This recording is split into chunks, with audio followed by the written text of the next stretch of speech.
Okay, good morning, students.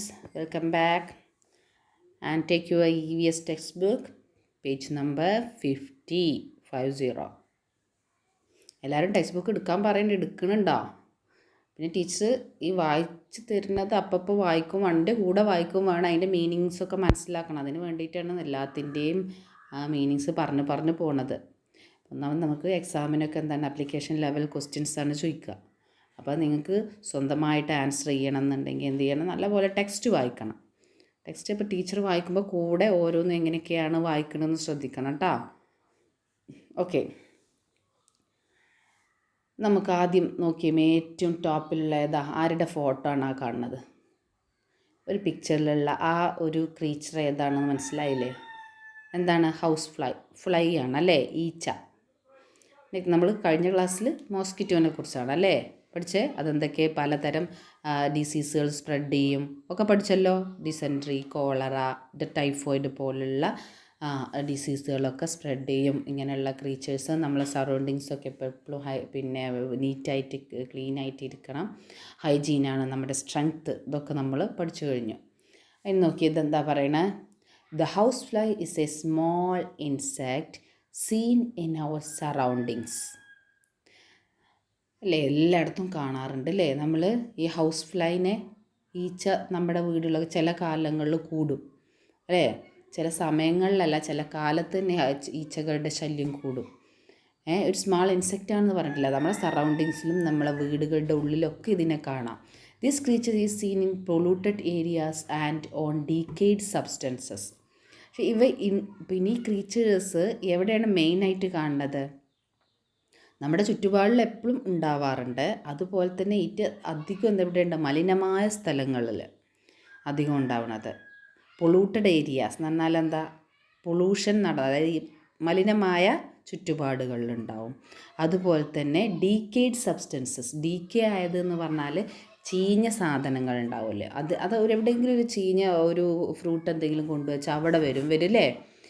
ചീഞ്ഞ എന്തെങ്കിലും substance, എന്തെങ്കിലും സാധനങ്ങൾ തുറന്നു വെച്ചാൽ അതിലും വരും ഈ ഈച്ചകൾ. അപ്പോൾ മലിനമായ സ്ഥലങ്ങളിലും ഇവയെ കാണാം. അതുപോലെ തന്നെ ഡീക്കേഡ് സബ്സ്റ്റൻസ്, ചീഞ്ഞ സാധനങ്ങളിലും ഇവയെ നമുക്ക് കാണാം അല്ലേ.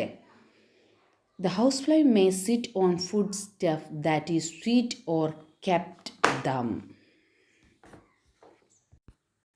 അതായത് ഈ ഹൗസ് ഫ്ലൈ എന്തുമൊക്കെ വന്നിരിക്കും നമ്മളെ വീട്ടിൻ്റെ ഉള്ളിൽ കാണുന്നുണ്ടെന്ന് നമ്മൾ പറഞ്ഞു അല്ലേ. അപ്പോൾ ഇത് ഓരോ പുറത്തുള്ള പൊള്യൂട്ടഡായ ഏരിയാസിലും ഡീക്കേഡ് സബ്സ്റ്റൻസിലും കാണുന്ന ഈ ഹൗസ് ഫ്ലൈ നമ്മുടെ വീടിനുള്ളിലേക്ക് എൻ്റർ ചെയ്താൽ പിന്നെ നമ്മളെ ഫുഡ് സ്റ്റഫിലാണ് ഇരിക്കുക. നമ്മൾ പലഹാരങ്ങളിലും നമ്മൾ തുറന്ന് വെച്ച ആഹാര സാധനങ്ങളിലൊക്കെ ഇവ വന്നിരിക്കും. അതുകൊണ്ടാണ് നമ്മൾ എപ്പോഴും ആഹാര സാധനങ്ങൾ മൂടി വെക്കണം എന്ന് പറയുന്നത്. അതുപോലെ തന്നെ food stuff that is sweet or kept open. മെയിനായിട്ട് നല്ല മധുരമുള്ള സാധനങ്ങളൊക്കെയാണ് ഈ പെട്ടെന്ന് ഇമ വന്നിരിക്കും. This small creatures spread disease like dysentery and cholera. ഇവ പരത്തണ, അതായത് സ്പ്രെഡ് ചെയ്യുന്ന മെയിൻ ഡിസീസുകൾ എന്തൊക്കെയാണ്, രോഗങ്ങൾ എന്തൊക്കെയാണ്? Dysentery and cholera. ഡിസെൻട്രി എന്ന് പറഞ്ഞാൽ എന്താണ്? വയറിളക്കം എന്ന് പറയും നമ്മൾ. അത് കോളറ.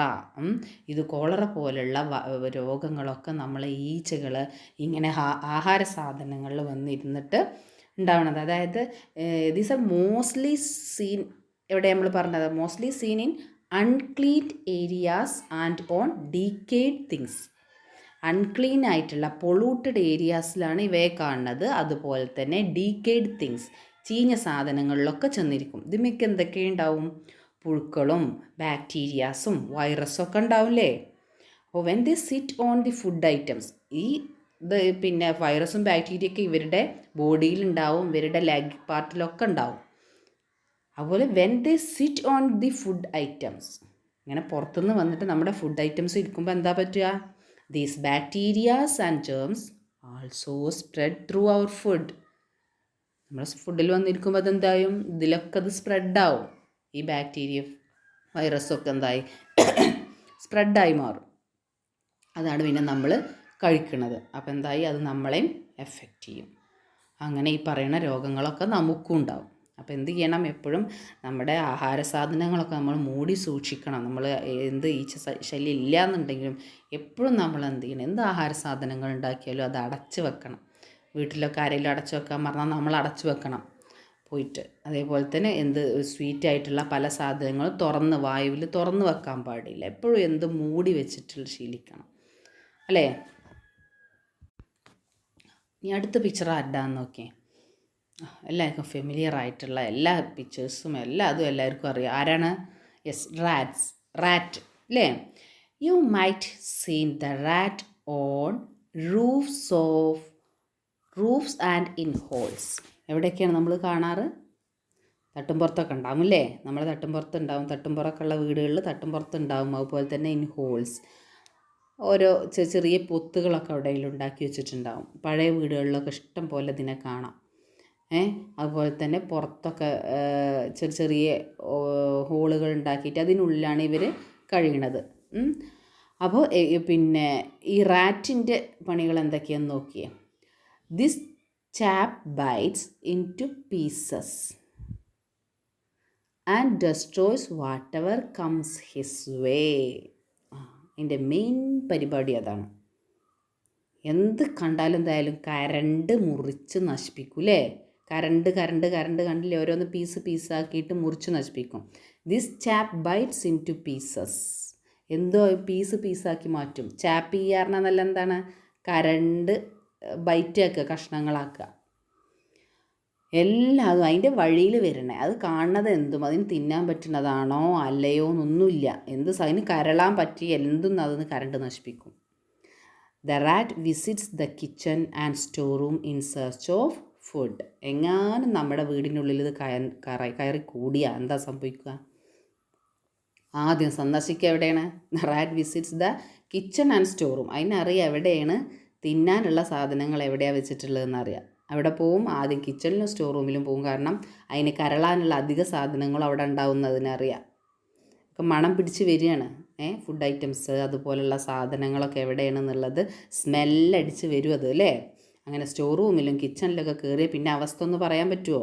എന്ത് കണ്ടാലും അതൊക്കെ കരണ്ട് നശിപ്പിക്കും. പക്ഷെ ഇങ്ങനെ കരണ്ട് നശിപ്പിക്കുന്നത് അത് തിന്നാനും മാത്രമല്ല, അതുകൊണ്ട് നമുക്ക് പല അപകടങ്ങളും വരാൻ സാധ്യത ഉണ്ട്. എന്താണ്? The rats excreta false on these food articles spreading different types of diseases. അതാണ് മെയിനായിട്ട് ശ്രദ്ധിക്കേണ്ടത്. ഇതിപ്പോൾ കരണ്ട് അതിനെ തിന്ന് നശിപ്പിക്കണം എന്നുള്ളത് അതിൻ്റെ ഒരു ക്യാരക്ടറായിരിക്കാം. പക്ഷേ ഇത് മൂലം നമുക്കത് എന്താ ഉണ്ടാവുന്നത്? ഇത് ചെല്ലുന്ന സ്ഥലങ്ങളിലൊക്കെ ഇതിൻ്റെ എക്സ്ക്രീറ്റ ഫാൾ ചെയ്യുമെന്ന് പറഞ്ഞാൽ എന്താണ്? ഇതിൻ്റെ വിസർജ്യ വസ്തുക്കൾ അതെന്ത് ചെയ്യും? അവിടെയൊക്കെ നിക്ഷേപിച്ചിട്ടുണ്ടാവും. വിസർജ്യ വസ്തുക്കൾ അവിടെ ഇവിടെയൊക്കെ ഫുഡ് ഐറ്റംസിലോ നമ്മളെ പ്ലേറ്റുകൾ, നമ്മളെ റാക്കുകളിലൊക്കെ പല സാധനങ്ങളുണ്ടാവും. നമ്മൾ ഫുഡ് ഐറ്റംസ് പ്രിപ്പയർ ചെയ്യണ പല സാധനങ്ങളുണ്ടാവും. അതിലൊക്കെ ഇതായിട്ടുണ്ടാവും, ഈ വിസർജ്യ വസ്തുക്കളായിട്ടുണ്ടാവും. അതൊക്കെ ഈ സാധനങ്ങളിലൊക്കെ സ്പ്രെഡ് ചെയ്യണ വഴി എന്താണ്? അങ്ങനെ നമുക്ക് ഡിസീസുകൾ വരും.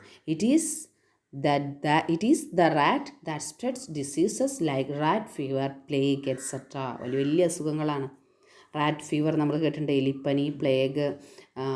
ന്യൂസ് പേപ്പറൊക്കെ എടുത്താൽ കാണാമല്ലേ, എലിപ്പനി, പ്ലേഗ് ഇതൊക്കെ വെച്ച് മൂലം ആളുകൾ ബാധിച്ച് മരിച്ച വാർത്തകളൊക്കെ നമ്മൾ കേൾക്കാറുണ്ട്. അപ്പോൾ ഇതൊക്കെ എങ്ങനെയാണ് വരുന്നത്? നമ്മൾ പുറത്ത് പോയിട്ട് മാത്രമല്ല, അതുപോലെ തന്നെ നമ്മൾ പുറത്ത് പോയാലും ഈ കാലിലൊക്കെ മുറിയായവർ, കൃഷിക്കാരൊക്കെ പണിയെടുക്കുന്നവരുണ്ടാവും.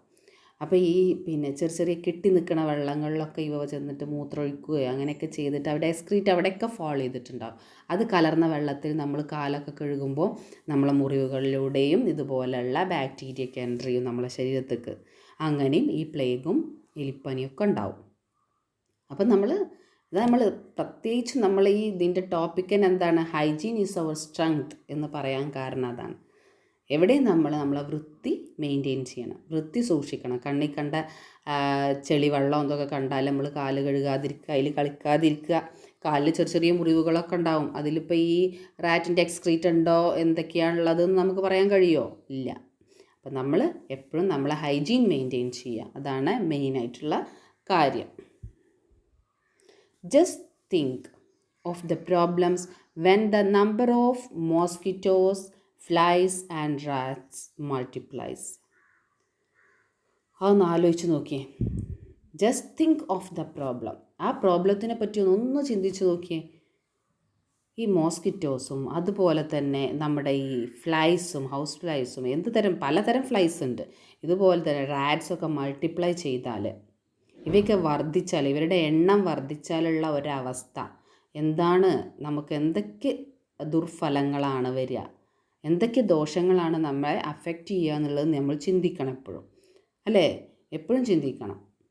There are organisms, including those that are visible naked eye, that cause diseases. അതുപോലെ തന്നെ പല ഓർഗാനിസംസും, ഈ ഓർഗാനിസംസ് ഇവിടെ ഉദ്ദേശിക്കുന്ന ബാക്ടീരിയകൾ, വൈറസുകൾ പോലുള്ള ചെറു ജീവികളെയാണ്. Including those that are invisible to the naked eye. എല്ലാ അതും അങ്ങനെ തന്നെ. നേക്കഡ് ഐ കൊണ്ട് നമുക്ക് വിസിബിൾ അല്ല. അതായത് നമ്മുടെ നഗ്ന നേത്രങ്ങൾ കൊണ്ട്, നമ്മുടെ കണ്ണുകൾ കൊണ്ട് നമുക്ക് ഇവയൊന്നും കാണാൻ കഴിയില്ല. ഇവ ഉണ്ടാക്കുന്ന ഈ ബാക്ടീരിയകളെയും വൈറസുകളെയും ഈ ഓർഗാനിസംസിനെയൊന്നും നമുക്ക് എന്ത് ചെയ്യില്ല, നമ്മുടെ കണ്ണുകൊണ്ട് നമുക്ക് കാണാൻ കഴിയില്ല.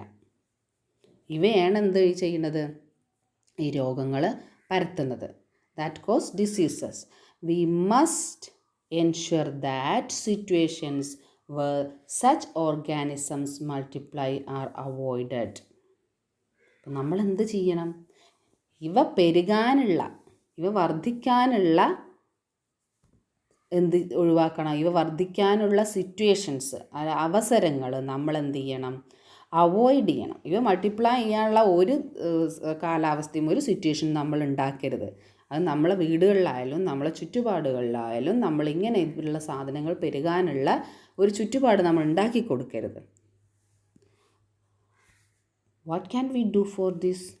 ഇതിനു വേണ്ടിയിട്ട് നമുക്കെന്താ ചെയ്യാൻ കഴിയുക? What can we do for this? അതാണ് നമ്മൾ ചെയ്യേണ്ടത്. എന്തൊക്കെ നമുക്ക് ചെയ്യാം എന്നുള്ളതാണ് നമ്മൾ നോക്കേണ്ടത്. ആ ഓരോ പോയിൻറ്റ്സ് ആയിട്ട് പറയുന്നതെന്ന് നോക്കി.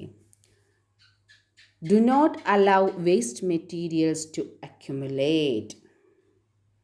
എന്ത് ചെയ്യണം? First, do not allow waste materials to accumulate. Waste materials അവിടെയും ഇവിടെയും അക്യുമുലേറ്റ് ചെയ്ത് കിടക്കുക എന്ന് പറഞ്ഞാൽ കെട്ടിക്കിടക്കുക.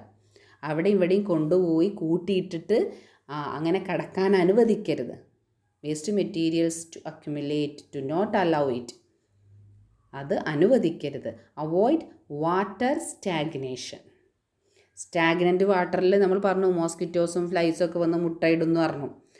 വാട്ടർ സ്റ്റാഗ്നൻ്റായിട്ട് നിൽക്കുകയാണ്, അവിടെയും ഇവിടെയും കെട്ടിക്കിടക്കുക, മലിനജലം ആയിട്ട് മാറും. അപ്പോൾ വെള്ളം സ്റ്റാഗ്നൻ്റായിട്ട് കിടക്കുന്നത്, കെട്ടിക്കിടക്കുന്നത് ഒഴിവാക്കണം. അങ്ങനെയുള്ള വെള്ളമൊക്കെ നമ്മൾ ഒഴിവാക്കണം. ഒബ്സർവ് പേഴ്സണൽ ഹൈജീൻ, മെയിനായിട്ട് അതാണ് വേണ്ടത്. വ്യക്തി ശുചിത്വം കീപ്പ് ചെയ്യുക. Personal hygiene, observe personal hygiene എന്ന് പറഞ്ഞാലാണ് പേഴ്സണൽ ഹൈജീന് കീപ്പ് ചെയ്യുക. Keep houses, schools, public places et cetera clean. നമ്മൾ പേഴ്സണൽ ഹൈജീൻ മാത്രം പോരാ, നമ്മളെ സറൗണ്ടിങ്സും നമ്മൾ കീപ്പ് ചെയ്യണമെന്ന് പറഞ്ഞു. അതുകൊണ്ടാണ് പറഞ്ഞത് keep houses, schools, public places et cetera clean. അതായത് നമ്മളെ വീടുകൾ, നമ്മളെ സ്കൂളുകൾ, നമ്മളെ പബ്ലിക് പ്ലേസസ്, നമ്മളെ എപ്പോഴും അതായത് പബ്ലിക് പ്ലേസസ് എന്ന് പറഞ്ഞാൽ എന്താ, പൊതുവായ സ്ഥലങ്ങൾ, എല്ലാവരും യൂസ് ചെയ്യണ, എല്ലാവരും പോണ സ്ഥലങ്ങൾ. പുറത്തുണ്ടാവുമല്ലോ പബ്ലിക് പ്ലേസസ് കുറേ. അപ്പോൾ അവിടെ ഒന്നും നമ്മളെ ആരും വൃത്തികേടാക്കരുത്. The food and water we take must be clean. അതുപോലെ തന്നെ നമ്മൾ കഴിക്കണ ഭക്ഷണം, നമ്മൾ പറഞ്ഞാൽ അടച്ചു വെച്ച ഭക്ഷണം കഴിക്കണം. എന്ത് ഭക്ഷണ സാധനങ്ങൾ ഉണ്ടാക്കിയാലും അത് ഈച്ചയും കൊതുകൊന്നും വന്നിരിക്കാനുള്ള ഒരു സാഹചര്യം ഉണ്ടാക്കി കൊടുക്കരുത്. എല്ലാ ഫുഡ് ഐറ്റംസും നമ്മളെപ്പോഴും അടച്ചു വെച്ച് സൂക്ഷിക്കണം. അതുപോലെ തന്നെ വാട്ടറും അങ്ങനെ തന്നെ. The food and water we take must clean. നമ്മൾ ടേക്ക് ചെയ്യണം, നമ്മൾ ഉപയോഗിക്കുന്ന ഫുഡും വാട്ടറും എന്ത് ചെയ്യണം, എപ്പോഴും ക്ലീൻ ആയിരിക്കണം. എല്ലാം നല്ല ശുദ്ധമായ സാധനങ്ങളായിരിക്കണം. ഇത്രയാണ് ഈ ചാപ്റ്ററിൽ, ഈ ഭാഗത്ത് നമ്മൾ പറയണത്. അപ്പോൾ എല്ലാവർക്കും കാര്യങ്ങളൊക്കെ മനസ്സിലായിട്ടുണ്ടാവുമല്ലോ. അപ്പോൾ ഇന്ന് ഇത്രയും മതിയല്ലോ. അപ്പോൾ എല്ലാവരും ടെക്സ്റ്റ് നല്ലപോലെ വായിക്കുക. ടീച്ചർ പറഞ്ഞത് മനസ്സിലായില്ല എന്നുണ്ടെങ്കിൽ ഒന്നും കൂടെ റിപ്പീറ്റ് ചെയ്ത് ക്ലാസ് കേൾക്കുക. Okay, bye students, have a nice day.